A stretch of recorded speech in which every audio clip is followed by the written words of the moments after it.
So what advice do I have for college graduates? Certainly, I'd invite you to apply for a job at SolarCity or Tesla or SpaceX. And if not, then if that doesn't work for whatever reason, then apply to jobs at other companies in that arena, or try starting a company. If you study engineering and you figure out how to design new things, then it's relatively easy to start a company.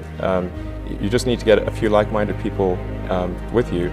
Although I have to say that the space business is quite hard to start a company in the space business because it's such a capital-intensive business. So it may be better to do something in solar power, or if you're going to do it in cars, do it as kind of a component supplier for cars or something like that. Musk has college degrees in business and physics, but SpaceX is his first venture in aerospace. How did you get the expertise to be the chief technology officer of a rocket ship company?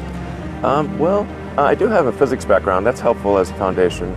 And then I read a lot of books and talked to a lot of smart people. Don't just follow the trend. You may have heard me say that it's good to think in terms of the physics approach, first principles, which is, rather than reasoning by analogy, you boil things down to the most fundamental truths you can imagine, and you reason up from there. And this is a good way to figure out if something really makes sense, or if it's just what everybody else is doing. It's hard to think that way. You can't think that way about everything. It takes a lot of effort. But if you're trying to do something new, it's the best way to think. And that framework was developed by physicists to figure out counterintuitive things like quantum mechanics. So it's really a powerful method. And I want to know, what is the one thing that has surprised you about your life? Well, I'm surprised by the whole thing, honestly. I certainly didn't expect to be for any of these things to happen, honestly. Yeah, I just I knew I wanted to be involved in technology, and in fact, the only reason I started a company back in '95, an internet company, was because I couldn't get it. There were only a few internet companies, and I couldn't get a job at any of them. So I tried to get a job at Netscape, and sent my resume in and tried hanging out in the lobby, but I was too shy to talk to anyone. And then I was like, okay, well, I guess I'll have to start a company because I can't get a job anywhere. Thank you.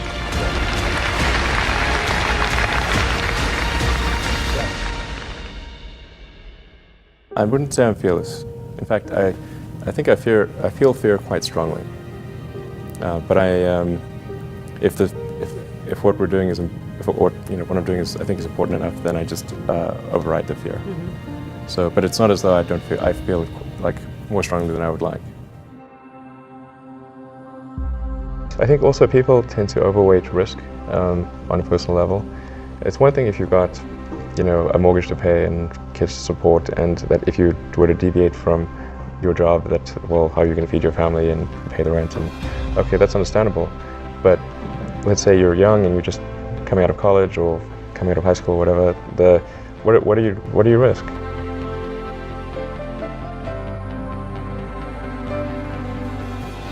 You're not going to stop. I mean, right.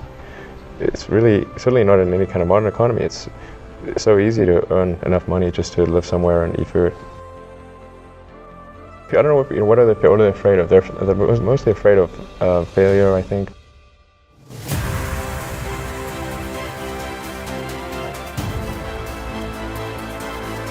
People should be less risk averse when there's not much at risk. What is education? Like, you're basically downloading data and algorithms into your brain.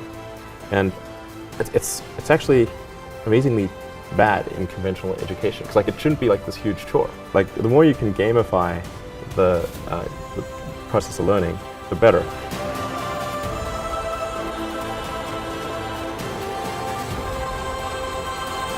I always had sort of a slight existential crisis, because I was trying to figure out what does it all mean? Like, what's the purpose of things?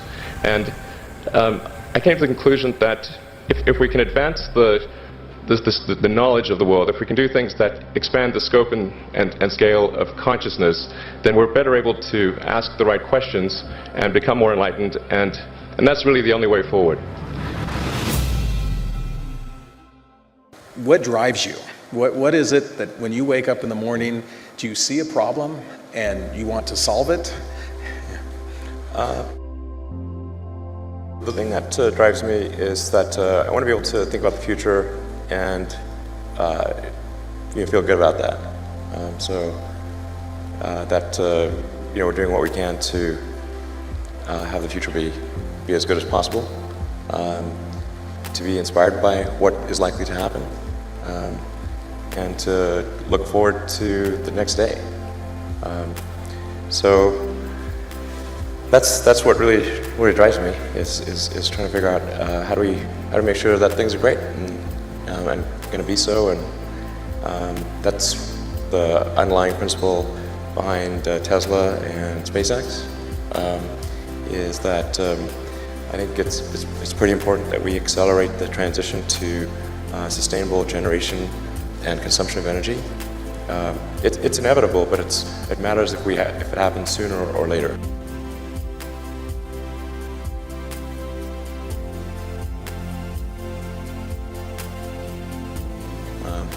And then SpaceX is about helping make life multiplanetary, and doing what we can to continue the dream of Apollo, and ultimately make a contribution to life becoming multiplanetary. Well, let's talk a little more about that. I think everyone's very interested in that when you say making life multiplanetary. Yeah, that's exciting. It is exciting.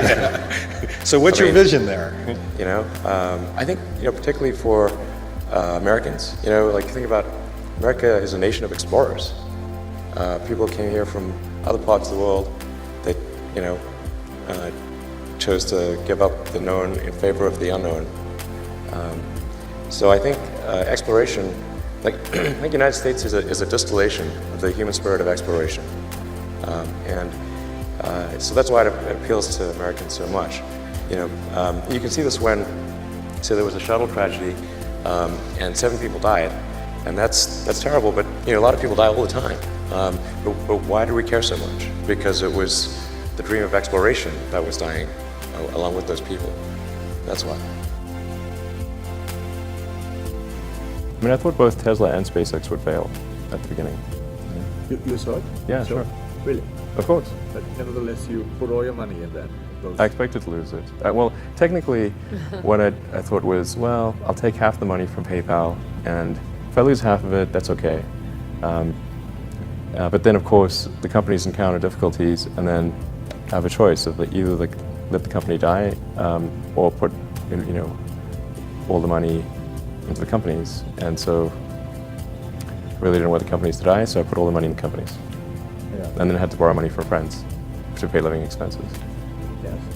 Yes. Just looking just for evidence of exceptional ability.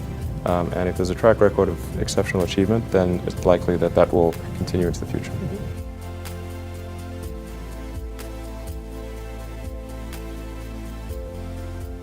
Well, it really depends on the stakes. If the stakes are high, if it's really important, then I will overcome the fear and just do it anyway.